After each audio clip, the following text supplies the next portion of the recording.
சரி வா போலாம். அண்ணா இன்னைக்கு எங்கேயா சாப்பிட போலாமா? நான் ட்ரீட் வைக்கிறேன். இவளை நம்பி போலாமா? கையில 10 பைசா கூட இல்லையே. சரி போவோம். சரி வா போலாம். அண்ணா உனக்கு என்ன வேணுமோ ஆர்டர் பண்ணிக்கோ. ஓகே.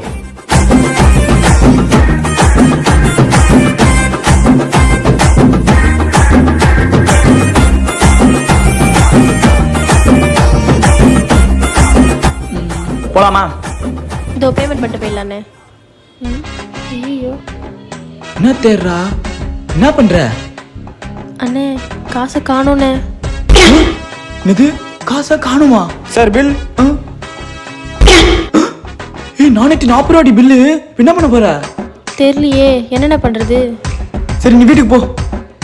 நீ எங்கண்ணே போற? உன் கூட வந்தல போய் மாவாட்ட போறேன்.